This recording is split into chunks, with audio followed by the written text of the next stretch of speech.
Assalamualaikum warahmatullahi wabarakatuh. Selamat pagi pemirsa, apa kabar? Kembali lagi di Hidup Sehat bersama saya Dr. Sabrina Raisa. Selama 60 menit ke depan akan menemani Anda bersama dengan partner saya. Tentunya bersama saya Indra Bekti yang kali ini giginya udah habis. Waduh. Ini pas banget kita ngebahas seputar gigi karena emang kali ini aku bersama dokter aku, memang dokter gigi aku nih, dokter keluarga aku yang udah cukup lama ya bersama-sama beliau ini ya, karena kenalan juga pun di sini juga di TV One juga di Hidup Sehat. Kece banget ya, Dokter Devia, dokter gigi, Dokter Devia Linda, spesialis bedah mulut. Selamat pagi, Dokter. Selamat pagi, Dok. Apa kabar dokterku? Ini dokternya selebriti Indonesia. Jadi makanya kan aku sebagai selebriti Indonesia harus berobat dengan Devia. Oke. Ini Kak Bekti, kadang-kadang nih ya, kalau misalkan orang yang udah harus dicabut giginya, yang terpaksa harus dicabut, harus ada gigi pengganti ya, entah itu gigi palsu atau implan. Sebenarnya apa sih bedanya? Yang mana yang lebih bagus nih? Fakta mitos pertama Kak Bekti apa tuh? Aku ini memang pengen banget tanya nih Dok, ya kan kita memang bakal nanti diimplan ya Dok, amin. Jadi gigi palsu itu dapat membuat gusi memendek Dok. Itu sedangkan pemasangan gigi pengganti itu tidak akan membuat gusi memendek. Fakta atau mitos tuh Dok? Fakta. Oh, fakta. Jadi gimana tuh Dok? Jadi benar, memang setelah gigi dicabut, itu ada gigi pengganti, namanya gigi tiruan kita bilang. Nah gigi tiruan itu ada macam-macam. Ada gigi tiruan yang lepasan, yang biasa tuh kalau zaman dulu tuh nenek-nenek suka pakai bisa dilepas-lepas pasang. Itu namanya gigi palsu lepasan. Ada yang namanya crown bridge, yang giginya kalau masih ada giginya, itu gigi sebelahnya dikecilin. Ada yang namanya implan gitu. Nah, apa bedanya antara si gigi palsu lepasan dengan si implan? Kalau yang tadi memang dikatakan bahwa gigi palsu itu menyebabkan gusi atau tulangnya memendek dan menciut. Karena si gigi palsu itu kan ada platnya. Pada waktu tekanan mengunyah, itu akan menekan si tulang itu sehingga tekanan itu menyebabkan mempercepat proses penciutan dan pemendekan tulang. Apa namanya Dok? Penciutan dan pemendekan tulang. Jadi tulang itu selain memendek, dia juga menciut gitu. Jadi tebalnya itu menipis. Kan biasanya tebalnya segini, tebal gitu depan belakangnya. Sekarang menipis gitu, bahkan sampai runcing gitu. Nah dengan gigi palsu ini, dia akan mempercepat proses penciutan dan pemendekan tulang. Nah, gitu. Dok, ini apa sih Dok yang di depan kita ini Dok? Nah ini contohnya gigi tiruan yang crown bridge. Jadi gigi sebelahnya dikecilin, jadi merugikan gigi sehat. Ini gigi sebelah. Jadi kalau kita tidak punya gigi, ada gigi sebelahnya dikecilin, kita sambung, ini disambung dibikin crown. Ini namanya crown bridge. Nah ini yang akan membuat ini beda lagi dengan gigi tiruan. Gigi tiruan tadi nanti yang ada platnya. Kalau ini gigi crown bridge namanya. Kalau ini crown bridge ya, karena ini kayak jembatan gini ya. Ini kayak jembatan gini, jadi kita lihat seperti ini. Jadi kanan kiri ini giginya dikecilin, baru kekurangannya itu, jadi gigi sehat yang bagus dikecilin. Nah biasanya akibat jangka panjang dari ini, paling sering itu giginya patah atau giginya nekrosis atau mati. Menarik gitu. sekali ya Kak Bekti dan pemirsa. Jadi ada kita akan bahas lebih lanjut lagi ya. Pemirsa jangan kemana-mana, tetap di Hidup Sehat. Itu dia adalah sejarah dari gigi palsu. Nah kalau misalkan Anda nggak mau pakai gigi palsu, tadi kita ngobrol-ngobrol dengan Dokter Devia nih, makanya kita harus rawat ya, benar-benar rawat dari saat ini. Dan kalau boleh 3 atau sampai 6 bulan sekali ini kita rawat supaya nggak sampai pakai gigi palsu ya Dok. Baik, nah ini fakta mitos berikutnya Dok. Pemasangan gigi palsu itu lebih memiliki resiko dibanding memasang gigi pengganti. Fakta atau mitos tuh Dok? Fakta. Jadi banyak kalau gigi palsu itu kan dia selain tadi merusak, mempercepat proses penciutan tulang, yang kedua dipakainya juga kurang nyaman karena ada platnya. Jadi ada suatu benda asing yang nempel di mukosa mulutnya, di langit-langitnya, di gusinya, jadi itu kan nggak nyaman. Dan tambah lagi dengan dia kan kadang-kadang ada kawatnya pemegang untuk si gigi palsunya. Itu sering dibuka lepas, akhirnya mengikis gigi yang pegangannya. Jadi rusak lagi gigi pegangannya gitu. Dan pemakaiannya juga suka iritasi ke gusi, suka menyebabkan sariawan gitu karena si gigi palsu itu memang mengiritasi ke mukosa yang ada di sekitarnya gitu. Dokter, lalu selanjutnya nih kapan seseorang itu harus memasang gigi palsu kah atau dia harus implan nih dok? Mungkin masyarakat juga penasaran dok, yang mana yang harus dipilih sebenarnya gitu? Gini. Jadi kalau untuk pemilihan yang ideal, kalau kita bicara ideal, kalau gigi itu sebenarnya Tuhan ciptakan ada mahkotanya, giginya kita pakai makan yang ada di mulut, ada yang bagian tertanam di dalam tulangnya, itu namanya akar. Jadi ada 2 komponen, ada yang mahkota, ada akar. Boleh tuh dok pakai penampangnya mungkin dok, boleh dok. Jadi kayak gini, ini ada mahkotanya, ini mahkota, ini akarnya, oke? Nah, yang kalau gigi palsu dia kan tidak ada akarnya, sehingga idealnya kalau kita cabut gigi, si tulang itu akan kalau tidak ada akarnya dia pasti akan menciut dan memendek.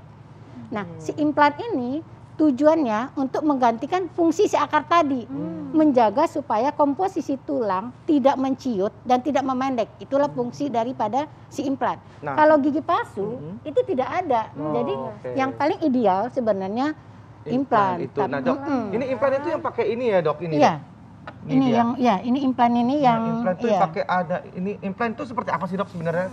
Titanium, dia seperti kalau logam gitu, tapi dia terbuat titanium, tidak mengiritasi, dapat diterima oleh tubuh, dan ini dia biokompatibel namanya, kita sebut. Jadi ini seperti ini dia dimasukkan ke dalam tulang. Jadi pemasangannya itu masuk ke dalam tulang sebagai pengganti akar. Nih kita lihat ini kan, ini akar, ini akar yang buatan yang kita bikin. Jadi seperti akar buatan jadinya. Jadi fondasi untuk giginya. Fondasi untuk giginya. Nah, nanti ini sebagai fondasi gigi, di atasnya nanti kita bikinin giginya, gitu. Kayak gini kan tuh. Yang ini tuh. Jadi ada sambungan lagi. Ini di dalam, ini implan di dalam, ini ada sambungannya nanti untuk ditempatkan pemasangan giginya. Nah, nanti jadi seperti kayak ada gigi lagi gitu. Jadi kayak baut gitu, serem ya dok, dibaut di tulang kita. Iya, yang ngebayangin itu pada saat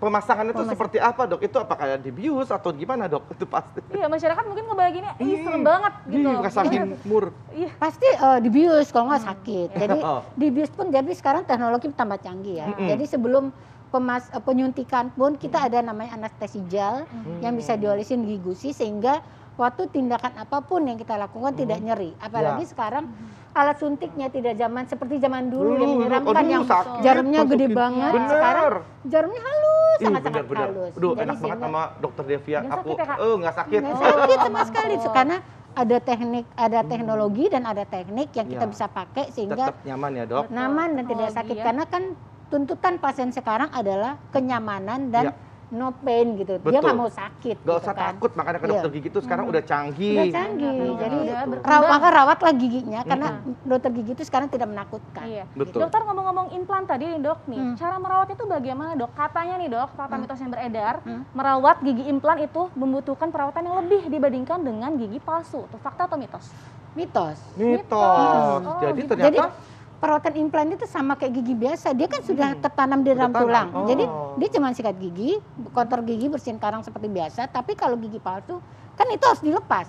Dilepas tuh kita sikat di luar, direndam, dipasang lagi. Itu kan lebih ribet sebenarnya dibandingkan dengan ya ini kayak gigi asli, gigi kita nggak bisa dibuka-buka, tertanam permanen kayak gigi asli. Jadi ini nggak perlu harus perawatan yang nggak ada perawatan tambahan ya, udah langsung permanen kan di situ dipasang situ. Baik, ini fakta mitos selanjutnya untuk orang yang punya diabetes atau jantung, katanya tidak dianjurkan untuk menggunakan gigi implan. Fakta atau mitos dok? Mitos. Oh, nggak masalah ya dok? Nggak masalah, tapi dalam keadaan apa dulu terkontrol, apapun semuanya. Jadi penyakit diabetes, jantung itu kan bukan sesuatu penyakit yang bisa dikendalikan sama dokter spesialis jantung diabetesnya. Jadi kalau kita mau melakukan pemasangan implan, kita harus konsultasi dulu dengan dokter yang merawat si pasien ini. Misalnya keluarnya jantung, kita konsultasi dulu.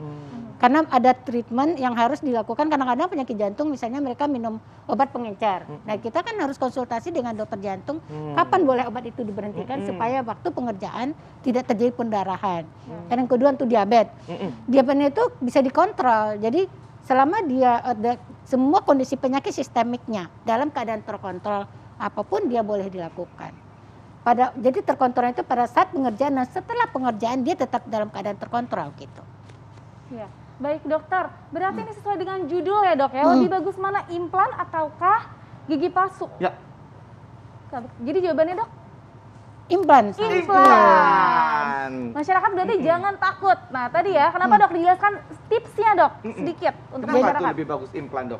Karena implan itu kan tadi saya udah ceritakan di awal bahwa si implan itu seperti akarnya si gigi yang menggantikan sehingga tulang kita tuh dijaga supaya tidak menciut dan memendek. Nah, si implan ini fungsinya sama kayak benar-benar menggantikan fungsi gigi asli karena ada akarnya, ada mahkotanya.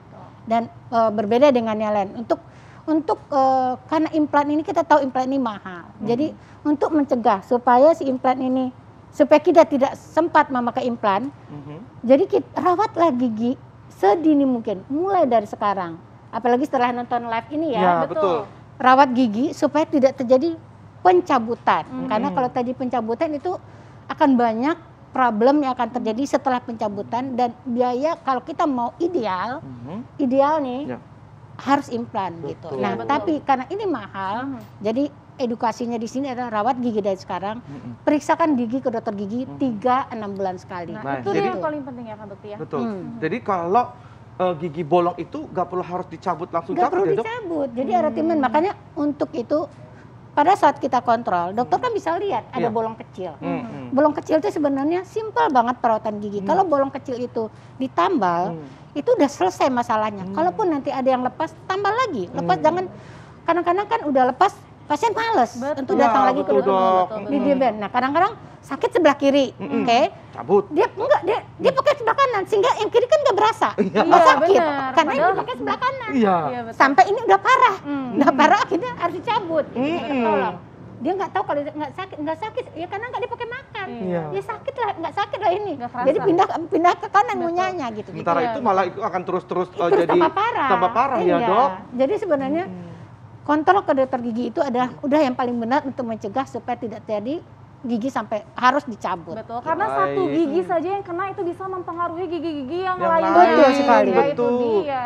Betul kan ada lagu tuh, lebih baik sakit gigi daripada sakit hati ini. Itu pasti belum pernah sakit gigi itu yang nyanyinya. Aduh, sakit hati ya.